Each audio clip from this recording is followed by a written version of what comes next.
Chapter 4 The Most Beautiful of God's Creatures. Lena realizes Busha's workroom is less apothecary and more an arcane test kitchen, one that would have existed long before the concept of a test kitchen itself. It is a room from a time when cooks were also healers, scientists, alchemists, barbers, and who the fuck knows what else. Not to mention the fact that Busha herself is not entirely human. Lena and Darren watch as the ancient woman rummages through piles of books that look as though they might have been bought in bulk to decorate the set of a Universal monster movie from the 1930s. Goblins are most beautiful of God's creatures by far, she explains. I have a little goblin in me myself.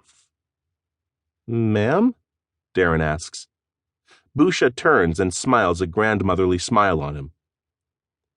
I've played a lot of D&D in my time, he begins nervously. He has, Lena confirms, a pathetic amount. Goblins are monsters, Darren finishes sharply, eyeing her. What is monster? Well, monster is a word that means I know what word means, Busha snaps.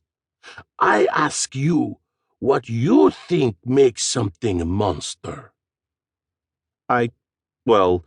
Something big and ugly that probably eats babies? I don't know. Busha clicks her tongue, pulling out one of the dusty old volumes and slamming it against her carved wooden pedestal. Image of goblins you have comes from angry, jealous lies. Lies made by men and women. Jealous they were of goblin beauty, goblin spirit, goblin perfection. They wanted their sons and daughters to stop running off with goblins. So, they spread lies, painted pictures. They made monsters of goblins. But if they weren't monsters, why would people believe any of that? Lena asks. Busha turns the brittle pages of the tome rapidly.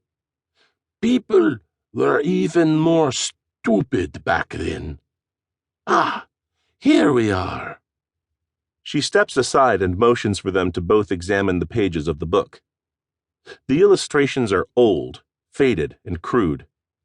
One page depicts children in their teens crawling, almost supplicating toward a lithe, luminous figure awaiting them with open arms.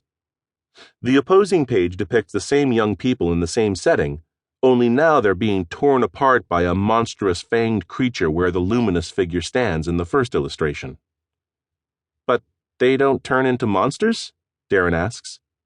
Busha shakes her head. No, mostly they are just very, very pretty.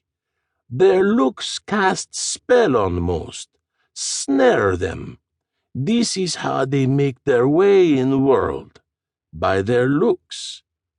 How's that? In past, they were show people or thieves. Today, they are in movies mostly. All the very pretty people in movies are mostly goblin. Darren's eyes are wide. What, like George Clooney? Busha shrugs. So what do they eat?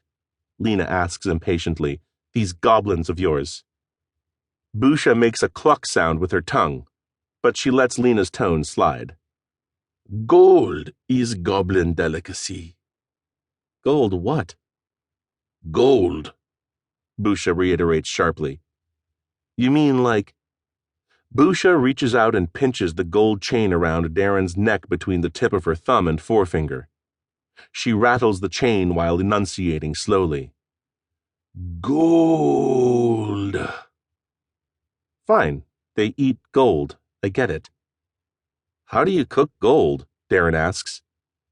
Carefully, is Busha's only answer. So aside from being, goblins, what's so important about this wedding? Busha stares at Lena as if she were the most ignorant of children in a classroom. Is